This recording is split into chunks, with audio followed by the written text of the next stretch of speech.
তোমার মালিক মৌমাছিকে এ নির্দেশ দিয়েছেন, পাহাড়ের গায়ে গাছের ডালে এবং অন্য কিছুর উপর যা তোমরা বানাও তার উপর নিজেদের থাকার জায়গা নির্মাণ করো। অতঃপর প্রত্যেক ফল থেকে রস আহরণ করে তা খেতে থাকো। অতঃপর তোমার মালিকের নির্ধারিত পথ ধরে পূর্ণ আনুগত্যের সাথে সেদিকে এগিয়ে চলো। এভাবে তার পেট থেকে রং বেরঙের পানীয় দ্রব্য বের হয়, যার মধ্যে মানুষদের নিরাময়ের ব্যবস্থা রয়েছে। অবশ্য এতেও নিদর্শন রয়েছে সে সম্প্রদায়ের জন্য যারা আল্লাহর এই সৃষ্টি বৈচিত্র্য নিয়ে চিন্তা করে। আল্লাহ তাআলাই তোমাদের সৃষ্টি করেছেন, অতঃপর তিনিই তোমাদের মৃত্যু দেবেন। তোমাদের কোনো ব্যক্তি এমনও হবে যে সে বৃদ্ধ বয়সের দুর্বলতম স্তর পর্যন্ত পৌঁছে যাবে।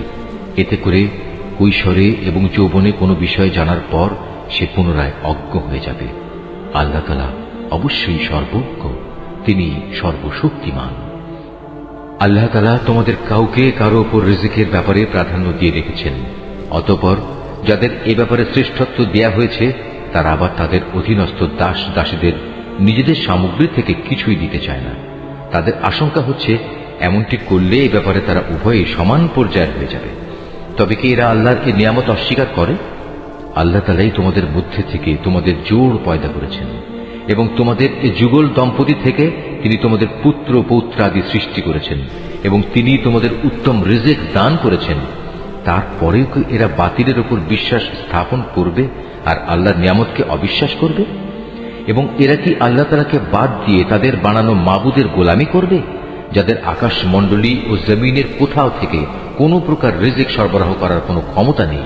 সুতরাং হে মানুষ, তোমরা আল্লাহ তাআলার কোনো সদৃশ্য দাঁড় করিও না। অবশ্যই আল্লাহ তাআলা সব কিছু জানেন, তোমরা কিছুই জানো না। আল্লাহ তাআলা এখানে অপরের অধিকারভুক্ত একটি দাসের উদাহরণ দিচ্ছেন যে নিজে থেকে কোনো কিছু করার ক্ষমতা রাখে না।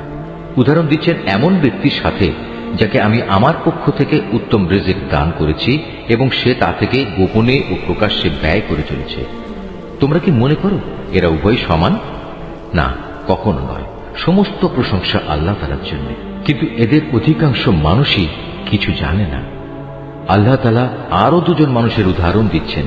তাদের একজন হচ্ছে মূক, সে কোনো কিছুই নিজে থেকে করতে বা বলতে পারে না। সে সবসময় নিজের মনিবের ওপর বোঝা হয়ে থাকে। যেখানেই তাকে সে পাঠায় না কেন সে কোনো ভালো কিছু নিয়ে আসতে পারে না। এ অক্ষম ব্যক্তিটি কি সমান হতে পারে সে ব্যক্তির যে নিজে মুক্ত নয়, বরং সে অন্য মানুষদের ন্যায় কাজের আদেশ দিতে সক্ষম? সর্বোপরি যে ব্যক্তি সহজ সরল পথের উপর আছে